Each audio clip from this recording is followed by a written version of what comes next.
여러분, 여러분의 예수님은 누구이십니까? 내가 예수 믿은 지 지금 얼마나 됐는데 그 질문하세요. 가장 기본적인, 그 기본적인 대답을 좀 해보세요. 예수님이 누구십니까? 예수님이 누구십니까? 오늘 본문 종려주일, 곧 오늘이죠. 예수님께서 예루살렘으로 입성하시는 그 주일의 이야기와 그 다음날 월요일 있었던 성전을 청결케 하시는 그 사건이 오늘 본문에 나와 있습니다. 그런데 그 본문 10절에 이런 질문이 있다는 것을 우리가 지나칠 수가 없습니다. 예수께서 예루살렘에 들어가시니 온 성이 소동하여 이르되 이는 누구냐 하거늘. 이는 누구냐? 지금 이렇게 예루살렘으로 들어오시는 많은 사람들이 막 이렇게 환호하는 그 대상, 그는 누구냐? 라는 질문을 던지는 것이에요. 그래서 오늘 본문에는 그 누구냐 하는 질문에 예수님의 두 모습을 보여주고 있습니다.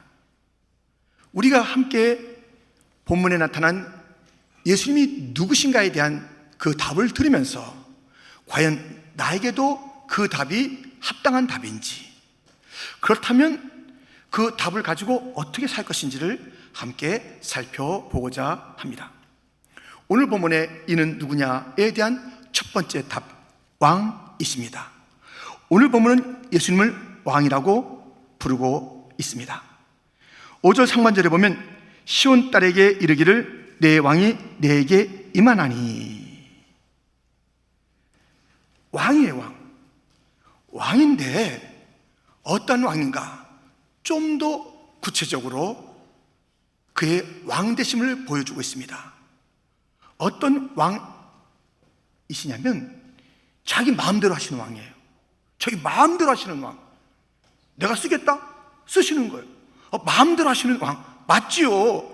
왕이면 자기 마음대로 해야 왕이시죠. 마음대로 하지 못하면 무슨 왕이시겠습니까?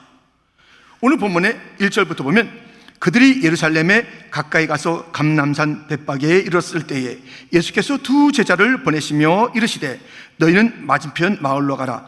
그리하면 곧 매인 나귀와 나귀의 새끼가 함께 있는 것을 보리니 풀어 내게로 끌고 오라. 3절 같이 읽겠습니다. 만일 누가 무슨 말을 하거든 주가 쓰시겠다 하라. 그리하면 즉시 보내리라 하시니. 이런 말씀 하시는 거예요. 제자들에게 건너편 마을로 가서 거기 나귀 새끼가 있는데 풀어 이제 끌고 와라. 그 누가 뭐라 그러면 주가 쓰시겠다 하라. 그럼 즉시 보내리라. 이 말씀을 하시는 거예요. 무슨 나귀 새끼 값을 갖다 치는 것도 아니고 렌트 하겠다는 렌트를 갖다 알아본 것도 아니고 무슨 설명이 있는 것도 아니에요. 그냥 끌고 와. 누가 뭐라 그러면 주가 쓰시겠다 그래. 그럼 즉시 보낼 거야. 이게 왕이세요. 자기 마음대로 하는 게 왕이세요. 자기 마음대로 할 수 없다면 왕이 아니에요. 이렇게 설명도 렌트비도 또는 그 구입하는 가격도 필요 없이 부르시는 그 주님, 쓰시겠다 하면 이 온 우주 만물에 여러분과 저를 포함해서 온 우주 만물은 다 주님의 것이니 거기에 무슨 변명이나 무슨 시간 좀 나중에 좀 해봅시다 하는 것이나 무슨 딜할 그 일들이 아니에요. 즉각적으로 순종으로 반응해야 하는 것이 왕 앞에 바른 태도며 신하의 자세인 것입니다. 이런 글이 있습니다. 해야 할 일이 생각나거든 바로 지금 하세요. 오늘은 하늘이 맑지만 내일은 구름이 보일런지 몰라요. 어제는 이미 당신의 것 아니니 바로 지금 하세요. 친절한 말 한마디 하고 싶거든 바로 지금 하세요. 내일은 당신의 것 안 될지도 몰라요. 사랑하는 사람은 언제나 곁에 있지 않아요. 사랑의 말이 있다면 바로 지금 하세요. 상냥한 미소 짓고 싶다면 바로 지금 하세요. 당신의 친구와 떠나기 전에 장미는 꽃피고 가슴이 설레일 때 당신의 미소 지금 띄우세요. 바로 지금 하세요. 불러야 할 노래가 있다면 바로 지금 하세요. 당신의 태양이 서산에 저물면 노래 부르기엔 너무나 늦어요. 당신의 노래 지금 부르세요. 바로 지금 하세요. 이 땅에서의 삶의 소소한 일도 바로 지금 해야 되는 거예요. 그 미루면 그 맛도 멋도 없어요. 의미가 없어져요. 바로 지금. 세상의 그 일들도 바로 지금이 right time이라면 왕이신 예수님께서 부르실 때 즉각적으로 순종하는 것, 신하의 마땅한 태도인데, 그리할 수 없다면, 그 부르신 주님 앞에 즉각적으로 나설 수 없다면, 예수님은 여러분의 왕이 아니시고 여러분이 여러분의 왕이에요. 자기 마음대로 하니까, 자기 마음대로 하니까, 자기의 시간, 자기의 방법, 자기의 태도, 자기 마음대로 하니까 그 사람에게는 왕이 예수님일 리가 없습니다. 진정으로 예수님이 왕이시라면 그분의 부름 앞에 내 즉각적인 순종이 있어야 하는 것입니다. 지금이 왕의 시간입니다. 미루지 마세요. 혹시 여러분 중에 무슨 주님의 부르심, 그것을 가지고 지금 변명이나 다른 이유로 미뤄두고 있는 자 있습니까? 여러분들, 우리 주님은 사랑의 왕이시고요, 지혜로운 왕이신데 그 부르심에, 그 모든 것에 정확한 부르심이 있지, 왜 지금 처지와 형편에 안 맞는, 내 형편에 안 맞지만 왕에게는 안 그래요. 우리는 순종하면 되는 거예요. 즉각 나서면 되는 거예요. 왜 처지와 형편을 내가 따지냐고요? 왕이 어련히 알아서 부르셨는데 즉각적인 순종이 있어야 하는 것입니다. 이 예수님은 어떠한 왕인가 하면, 마음대로 부르시는 왕인가 하면 겸손한 왕이라고 오늘 보면은 우리에게 일러주고 있습니다. 5절 말씀 우리 한번 같이 읽겠습니다. 시온 딸에게 이르기를 내 왕이 내게 임하나니 그는 겸손하여 낙이 곧 멍에 매는 짐승의 새끼를 탓도다 하라 하였느니라. 아멘. 예수님은 아주 겸손하신 왕이세요. 오늘 본문이 일러주고 있죠. 이 낙이 새끼를 타는 거예요. 그냥 끌고 온 그런 낙이 새끼를 타는 것입니다. 근데 멍에를 매는 짐승이라고 그랬습니다. 우리 예수님께서도 멍에를 매시는 거예요. 지금 이 길, 왕으로 가는 그 길이지만 겸손한 길이고 정말 가장 사람들이 생각할 수 없는 그런 왕의 모습이에요. 어떻게 왕의 행렬이 이룰 수가 있을까요? 그런데 예수님께서는 멍에를 매는 그 낙의 새끼를 타고 가시는 거예요.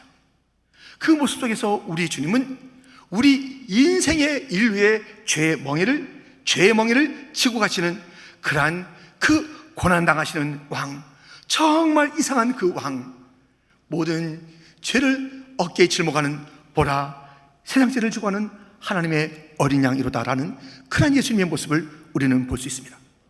어제 그 성례 문답이 있었습니다. 그래서 제가 여러 목사님과 또 장로들과 함께 저희 클래스에서 이제 그 문답을 하는 중이었어요. 일일이 묻기도 하고 또 그룹으로 묻기도 하고, 전체 제가 이제 질문한 게 있습니다. 여러분 중에 오늘 밤에 죽으면 천국 갈 수 있다고 확신하는 분들 손 들어보세요 했더니, 거기에는 한어권, 중어권 또는 또 영어권의 많은 회중들이 있어서 통역으로 다 이제 전달됐어요. 손 들어보세요 했더니 다 손 든 거예요. 천국 갈 수 있는 사람 다 손 든 거예요. 단 한 사람 빼고요. 또 한 사람 빠졌어요. 그냥 가만히 있어요. 그래서 제가 물었어요. 왜 천국 못 간다고 생각하십니까? 물었습니다. 근데 이렇게 대답하는 거예요. 잘 들으세요. 미안해서요. 그래요. 미안하대요. 나는 큰 죄를 너무 많이 지었습니다. 그래서 천국 가기가 미안합니다. 그래요. 우리가 애틋한 마음을 알잖아요. 그 말에서. 그래서 그럼 제가 그러면 착한 일 많이 하시고 천국 갑시다, 이렇게 하지 않았잖아요. 죄 때문에, 큰 죄 때문에 못 가신다고요? 저도 죄인이고 여기 있는 분도 죄인이고 여기 다 죄인인데 근데 놀라운 것은 우리 모두의 죄를 예수님의 십자가 보혈이 다 씻어주시고 용서했어요. 자, 근데 그 선생님의 죄는 너무 커서 예수님의 보혈이 씻을 수 없는 그런 죄인가요? 예수님의 보혈이 부족한가요? 죄 씻는데? 아니죠. 씻을 수 있을까요? 씻을 수 있죠. 선생님의 모든 죄를 씻을 수 있죠. 그 예수님, 그 보혈, 그 십자가, 그 주를 믿으면 우리 다 용서받아요. 구원받을 수 있습니까? 예, 받을 수 있습니다. 그 예수를 믿음으로 그렇게 받겠더라고요. 여러분, 우리 모든 다 죄를 졌는데 이 왕인데 고난, 참 모든 그 인생들의 죄를 지고 가시는 이 놀라운 그 예수님이, 그리고 그 골고다의 그 모든 보혈이 우리의 죄를 다 씻은 줄 믿습니다. 그렇다면 찬양합시다. 샘물과 같은 보혈은 주님의 피로다. 보혈의 죄를 씻으면 정하게 되겠네. 정하게 되겠네. 정하게 되겠네. 보혈의 죄를 씻으면 정하게 되겠네.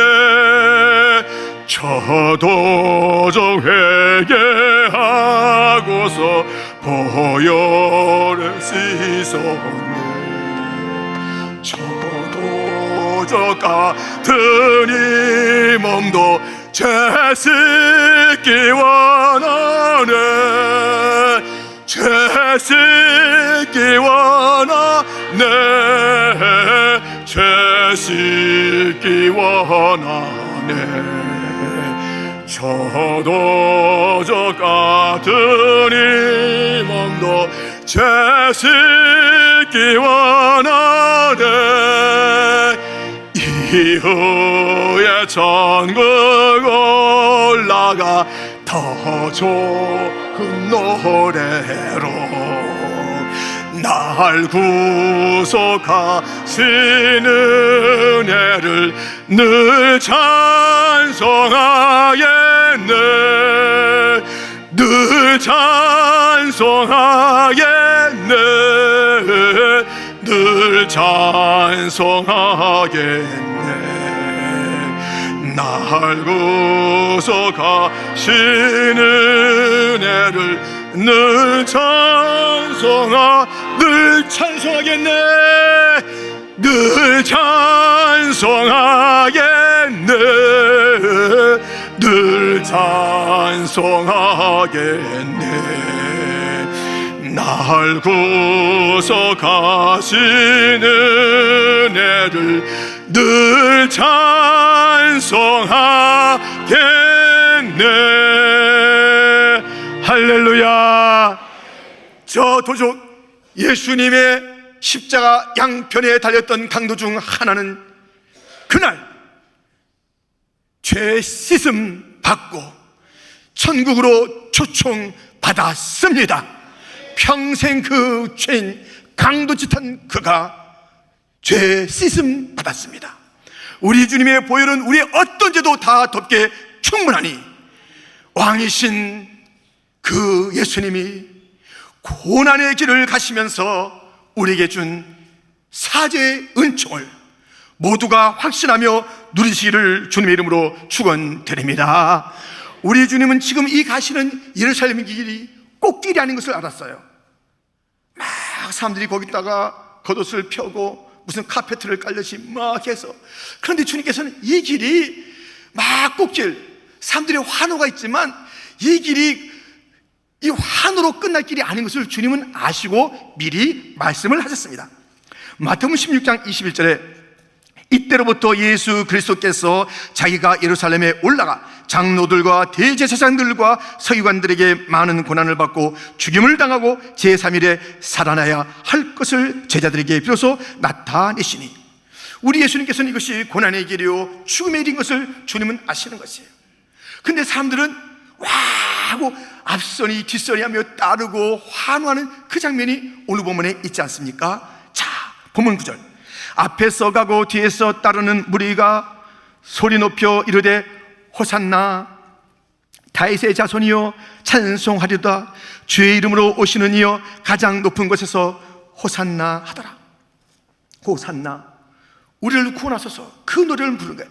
앞선이 뒷선이 막 찬양하며 환호 지르면서 호산나 호산나 다윗의 자손이여 우리를 구원할 분이여 하면서 막 찬양하는 거예요. 예수님 아세요? 이들이 며칠 있다가 다 도망갈 것을, 배반할 것을 다 아세요. 우리 주님이 그 길 가면서 그 길이 십자가의 길인 것을 알았는데, 곧 죽으러 가는 그 길인 걸 알았는데, 지금 이 환호가 있지만은 우리 주님은 이제 곧 죽으실 것이고 고난 채찍 맞을 것이고 십자가 달리실 것이고 손과 발, 그 허리에 못을 상을 받으실 그런 그 길을 아신 거예요. 근데 사람들이 와 하는 거예요. 지금 다 배반하고 다 도망갑니다.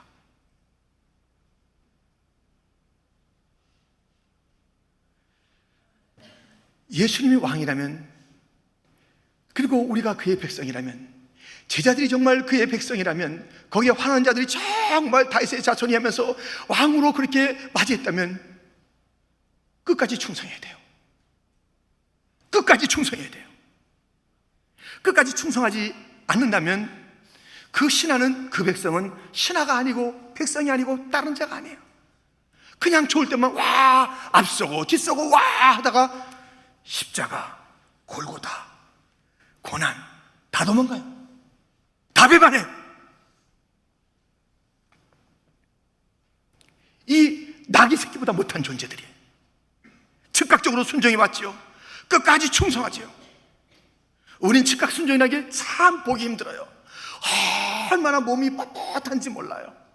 얼마나 무슨 그런 문제와 사연이 많은지 몰라요. 그리고 부림받았어요. 그런데 얼마나 이 끝까지가 아니에요. 이렇게 며칠만 하는 거예요. 며칠만 그냥 하다가 또 환경이 바뀌고 힘들면, 누가 안 알아주면, 힘들면은 그냥 십자가 앞에서 다 멀찍이 도망가는 거예요. 그게 무슨 왕이시냐고요. 즉각적인 순종도 받지 못하고 끝까지 충성도 받지 못하는데, 그리고 그 왕은 나의 죄를 씻으러 오신 주님, 정말 세상의 왕의 행렬과는 다른 고난의 행렬, 그래서 나의 죄를 씻는 그 보혈로 나가시는, 그 골고다로 나가시는 그 왕인 것을 알면서 내 모든 죄가 다 그 왕의 고귀한 보혈 앞에서 내가 씻게 만든다는 그 믿음이 없다면, 왕은 그 일을 위해서 오셨는데 고난당하신 이유가 우리의 죄를 위한 것인데 죄에 대한 확신과 기쁨이 없다면, 즉각적인 순종이 없다면, 끝까지 충성이 없다면 그가 왜 왕이냐고요. 이 예수님은 우리의 왕이십니까? 언제나 끝까지 우리는 충성하십니까? 즉각적으로 순종하십니까? 고난의 왕이 나의 모든 죄를 씻은 것을 알면서 늘 찬송하겠네, 늘 찬송하겠네. 날 구속하신 은혜를 늘 찬송하겠네. 나의 구원을 확신하며 늘 찬송하십니까? 그 구원을 확신하지 못하면서 벌벌 떨고 두려워하고 주님의 부르심 앞에 즉각적으로 나오지 못하며 지금까지 5년 10년 미루고 있는 자들이 있는가 하면, 충성도 잠깐이요, 그냥 자기의 그냥 기분 내키는 대로 하다가 자기의 방식대로 충성하다가 그건 충성도 아니지요. 자기의 그냥 감정의 표현일 뿐이지요. 주님이 원하시는 방법도 아니고 주님이 원하시는 길도 아닌데 자기 나름도 펄펄 뛰다가 그냥 내빼는 그러한 신화만 있다면, 진정한 왕, 유일한 왕이신데 그때의 로마 황제도 진정한 왕이 아니오, 이 땅에 어떤 나폴레옹도 왕이 아니오, 이 땅에 어떤 선한 왕, 나쁜 왕, 그 누구도 다 진정한 왕이 아니고 다 쓰러져 갔지만 왕의 왕, 주의 주, 오직 예수 한 분밖에 없는데, 예수님이 말씀하시면 온 천하가 딱딱 서야 돼요. 예수님이 말씀하시면 잠잠하면 다 잠잠해야 돼요. 예수님이 말씀하면 죽어라면 다 죽어야 돼요. 살아라면 다 살아야 되는 거예요. 예수님이 말씀하시면 그대로 대될 줄 믿습니다. 온 천하 만민이 예수의 명령 앞에 순종한 그 순종의 모습을 보이고 있다면, 나귀 새끼조차도 그들을 이렇게 이제 자기 나름대로 기르고 있었던 그 주인도 예수님이 쓰시겠다, 오 빨리 가져가서 즉시 내줬다면, 오늘의 나귀 새끼는 어디에 있으며 오늘의 그 나귀 새끼를 돌봤던 청지 같은 자는 누굽니까? 왜 이렇게 힘든 신하들을 두고 있는지, 왜 이렇게 뻣뻣한 신하들이 가득한지, 왜 이렇게 단편적인 그런 신하들만 가득 차서 돌아보니 다 사라지고 돌아보니 배반이요, 이런 자밖에 없는지. 우리 예수님 왕 맞으시니까요, 즉각적으로 순종합시다. 아멘. 끝까지 충성합시다. 그 왕은 나의 죄를 씻으시니 그 모든 죄에 대한 사죄에 대한 확신을 가지고 살아가시기를 주님의 이름으로 축원드립니다. 이 예수님은 왕이세요. 예수님, 두 번째 본문에 나타나는 예수님은 선지자이십니다.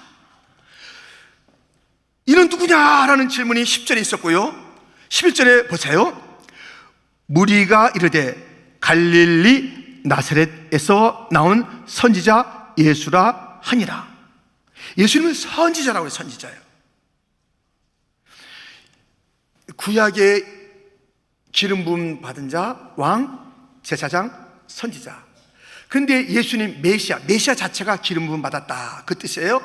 그 메시아 구원자, 그분은 이 구약에서는 딱 따로따로 있었잖아요. 왕 따로, 선지자 따로, 제사장 따로 있었잖아요. 이 기름 부음 받은 그 신분을 한 분이 성취한 그분이 예수님이에요. 그래서 예수님에 대해서 구약에서 얘기 또 예언할 때 왕이시다, 제사장이시다, 선지자시다, 기름 부음 받은 새 직분을 갖다 홀로 이루신 그 예수님으로 예언하고 있습니다. 우리는 지금 왕이신 예수님, 선지자이신 예수님을 오늘 살펴보는 거예요. 이 선지자 예수님에 대해서 예언되어 있습니다. 신명기 18장 18절, 내가 그들의 형제 중에서 너와 같은 선지자 하나를 그들을 위하여 일으키고 내 말을 그 입에 두리니 내가 그에게 명령하는 것을 그가 무리에게 다 말하리라. 지금 선지자에 대한, 이거 예수님에 대한 예언입니다. 그런데 선지자 할 일은 무엇이냐면 그 입에 하나님의 말씀을 두는 거예요. 다른 말을 두는 게 아니에요. 그리고 그 말을 그대로 다 전하는 그 자가 선지자예요. 그래서 참 선지자, 거짓 선지자가 나뉘는 게 무엇이냐면 그 입에 하나님의 말이 있는 자, 그리고 그것을 가감없이 사랑의 메시지 사랑, 용서의 메시지 용서, 심판의 메시지 심판, 그대로 전해야 되는 거예요. 이게 참 선지자인데, 거짓 선지자는 그 입에 하나님 말씀이 없어요. 그 입에 하나님 말씀이 있는 것 같아요. 근데 그것을 왜곡시키는 거예요. 사람들 눈치 보고 아이고 지금 이렇게 말하면 안 되겠지 하면서 그것을 왜곡시켜서 더하거나 빼면서 전하는 그를 거짓 선지자라고 해요. 말씀도 없는데 자기 말을 한다든가, 말씀을 받은 것 같은데 그것을 틀어서 말하든가, 그것은 거짓 선지자예요. 이 참 선지자, 그래서 하나님의 말씀을 가지고 가감없이 말하면 그것을 듣는 자들은 거기에 현재와 미래가 다 달려있는 거예요. 선지자의 말, 그 말대로 하면 하나님의 말씀이니까 그대로 미래가 펼쳐지는 거예요. 거기에 미래가 있는 거예요. 다른 데 미래가 있는 게 아니에요. 내 앞날이 그 선지자의 말에 있는 것이에요. 예수님께서 그렇게 말씀하신 거예요. 참 선지자를 알았습니다. 뭐라고 그랬죠? 여러분들 잊어버리지 않았겠죠? 참 선지자, 그 입에 하나님의 말씀이 있는 자, 그리고 그것을 가감없이 다 전하는 자가 참 선지자. No, not enough. 아직 끝나지 않았어요. 참 선지자는 아직 끝나지 않았어요. 참 선지자 이야기를 들어보세요. 그 선지자는 무엇을 또 갖고 있어야 되면 이것입니다. 말라기 4장 5절 그리고 6절, 보라, 여호와의 크고 두려운 날이 이르기 전에 내가 선지자 엘리야를 너에게 보내리니. 6절은 같이 읽겠습니다. 그가 아버지의 마음을 자녀에게로 돌이키게 하고 자녀들의 마음을 그들의 아버지에게로 돌이키게 하리라. 돌이키지 아니하면 두렵건대 내가 와서 저주로 그 땅을 칠까 하노라 하시니라. 아멘. 또 다른 선지자가 이 신약시대에 올 것을, 세례 요한, 또 참 선지자 예수님. 지금 이 조금 전에 읽은 그 말씀은요, 구약 성경의 마지막 말라기, 마지막 장, 마지막 절이에요. 근데 무엇을 얘기하면 아버지의 마음을, 선지자 엘리야가 오는데 아버지의 마음을, 진정한 선지자는 이 마음이 아버지의 마음이어야 돼요. 아버지의 마음을 가지고 그 입에 정확하게 담겨진 하나님의 그 말씀을 가감없이 전하는 자가, 그가 참 선지자예요. 이 아버지의 마음이 없으면 안 돼요. 그래서 참 선지자들은요, 참 예민해요. 그 하나님의 그 마음을 알기 때문에 사랑의 마음을 알아요. 격정적인 사랑을 알아요. 그리고 그 마음을 알아요. 막 질투하는 그 마음을 알아요. 그렇기 때문에 말 한마디 한마디 할 때마다 그냥 의사산하게 전하는 게 아니에요. 그냥 참 선지자는요, 이 하나님의 아버지의 마음을 품고 이 아버지의 마음으로 돌아와야 돼. 그렇지 않으면 안 돼 하는 그런 구약의 총결론이, 총결론, 아버지의 마음이 선지자에 대한 이야기가, 그 선지자 그 마음을 품고 그렇게 말하는 것입니다. 그런데요, 아버지의 마음을 품고 그 입에 담겨진 하나님의 그 말씀을 가감없이 전하는 선지자, 참 선지자의 모습이 오늘 보면 12절, 13절에 나오는 것이에요.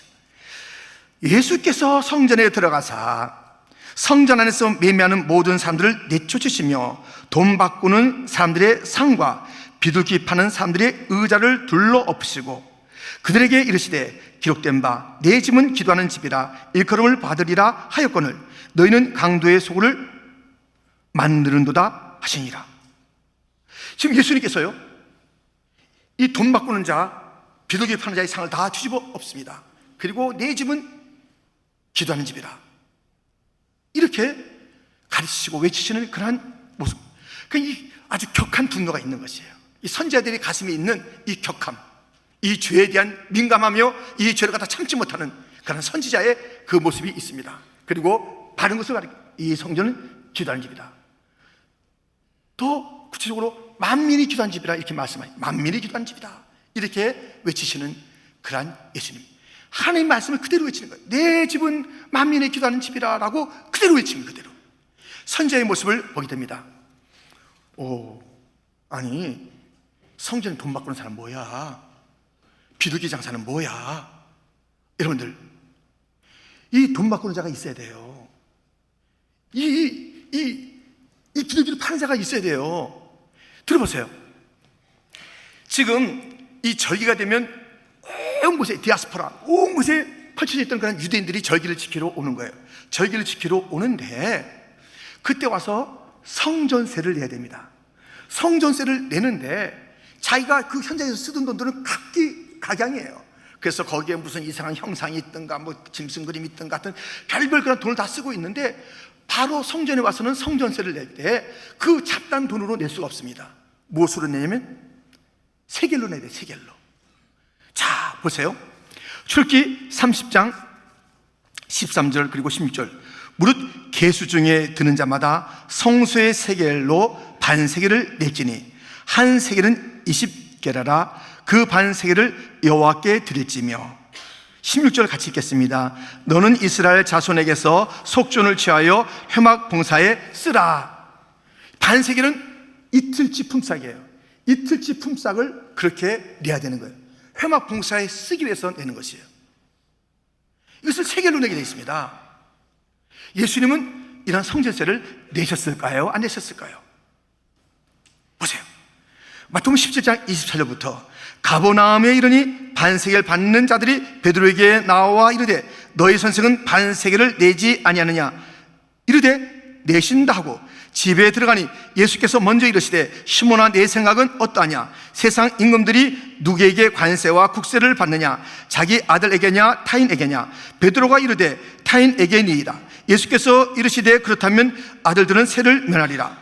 27절 같이 읽겠습니다. 그러나 우리가 그들이 실족하지 않게 하기 위하여 내가 바다에 가서 낚시를 던져 먼저 오르는 고기를 가져 입을 열면 돈 한 세겔을 얻을 것이니 가져다가 나와 너를 위하여 주라 하시니라. 아멘. 이 환전은 꼭 필요해요. 돈을 바꾸는 일은 필요해요. 세겔로 바꾸는. 예수님도 내셨어요. 이 성전과 회막에 쓰라고 내셨습니다.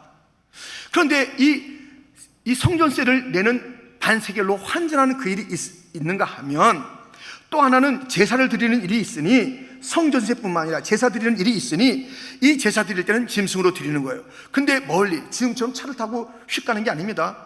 전부 다 뭐 한 달 그 이상을 갖다 가는 거예요. 위험한 길을 가는 거예요. 근데 비둘기 가지고 막 가는 거예요. 비둘기 중간에 날아가. 어떻게 하면 좋아? 이 막 어린 양 데리고 오는데 어린 양 오다가 막 상처가 나고 그래요. 몸에 이렇게 상처가 나요. 그거 안 되는 거예요.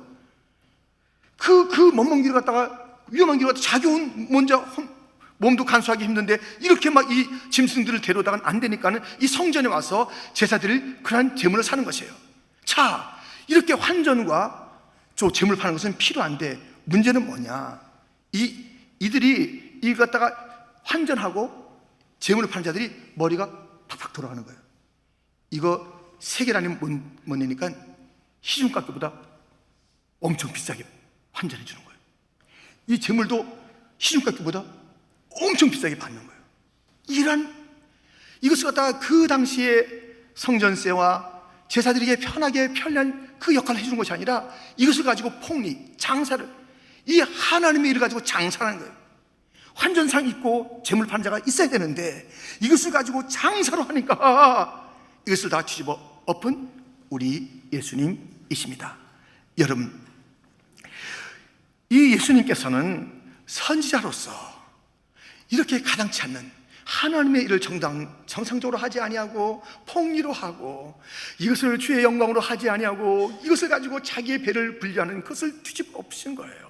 그리고 이 성전의 진짜 기능이 무엇인지를 말씀하시는 참 선지자 예수님의 모습을 보게 됩니다. 예수님은 누구신가? 이는 누구냐라는 질문에 오늘 답을 우리는 갖게 됐습니다. 예수님은 왕이시다는 것이에요. 예수님은 모든 것을 마음대로 쓰실 수 있는 그런 왕이시다. 예수님은 고난의 왕이셔서 모든 죄를 갖다 다 씻어주시는 그런 보배로운 피를 흘리신 그런 정말 놀라우신 그런 왕이라는 것이에요. 예수님 왕이신데 끝까지 충성을 받기에 합당하신 왕이라는 것을 우리는 보았습니다. 그런가 하면 예수님은 선지자예요. 선지자이신데 그는 하나님 아버지의 마음을 품고 이 죄에 대해서 민감하면서 용납할 수 없다고 하시면서 하나님의 영광을 가리는 일이 무엇이냐면서 그것을 뒤집어 엎고 진정한 것을 선포하신 그러한 선지자 예수님이십니다. 그렇다면 오늘의 우리에게는 이 말씀이 어떻게 적용되어야 될까요? 왕을 왕으로 섬겨야 하며 말씀드렸듯이 즉각 순종으로 나가야 하며 왕이 오신 이유는 나의 죄를 씻는 것이니 그 보혈로 씻김받는 그 은혜 가운데 함께 나가서 사죄의 은총, 왕의 놀라운 은혜를 고백해야 하는 것이며 만왕의 왕께서 흘리신 보혈로 구원받은 그 구원을 송축하며 내가 씻김받는 것은 만왕의 왕의 보혈로 씻김받았다 송축해야 하는 것이며 끝까지 이 마지막 목숨이 이 땅에서 끝날 때까지 충성하다가 천국 가서 또 찬송으로 충성해야 하는 것이며 우리 주님이 선지자라면 우리 주님 지금 선지자 어디 계시지? 안에 계신데 선지자가 또 있습니다. 누구냐면 선지자 예수님은 이 땅에 계시지 아니하시고 하나님 아버지의 말씀을 그 입에 두고 아버지의 마음을 가지고 온 땅에 아버지의 뜻을 정확하게 말씀하시는 그 예수님은 지금 성천에 계신데 누구냐? 성령을 보내서 성령을 받아서 하나님 아버지의 마음을 알아 구원의 복음과 심판의 메시지를 전하라는 여러분과 제가 이 시대의 선지자의 사역을 이어가고 있다는 것입니다. 이 사역을 이어가고 있습니까? 선지자는 선지자고 나는 나가 아닙니다. 그 옛날에 선지자들 지금 없잖아요. 예수님 선지자신데 지금 안 계시잖아요. 누구를 남겨뒀습니까? 저와 여러분을 이 땅에 남겨두시면서 그냥 두셨나요? 성령이 너에게 임하시면 성령이 너에게 임하시면 내 증인이 되라. 입을 열어서 주님의 증인 되는 거예요. 주님의 말씀을 증거하는 거예요. 아버지의 뜻을 전하는 것이에요. 분명하게 전하는 것이에요. 예수님 다시 오십니다. 전하는 것입니다. 예수님이 우리를 인도하십니다. 전하는 것입니다. 이렇게 살면 죽어요. 전하는 것입니다. 이렇게 살면 심판받아요. 정확하게 전하는 것입니다.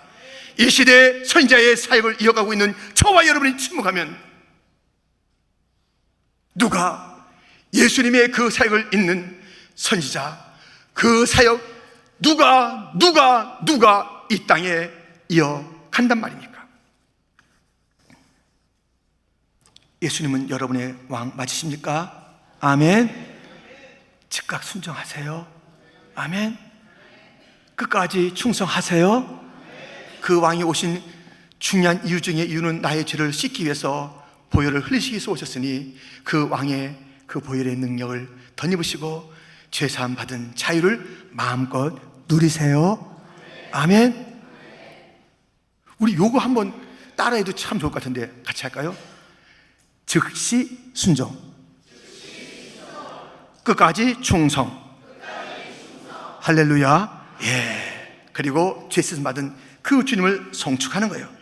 그리고 여러분들, 우리 예수님께서는 선지자 사역을 하시다가 우리에게 선지자 일을 감당하라, 곧 하나님 아버지의 마음을 품고 정확하게 그 말씀을 입에 두어서 그 말씀을 뜨겁게 전하라. 그러니까 아버지의 마음이 없으면요, 그 진짜가 아니에요.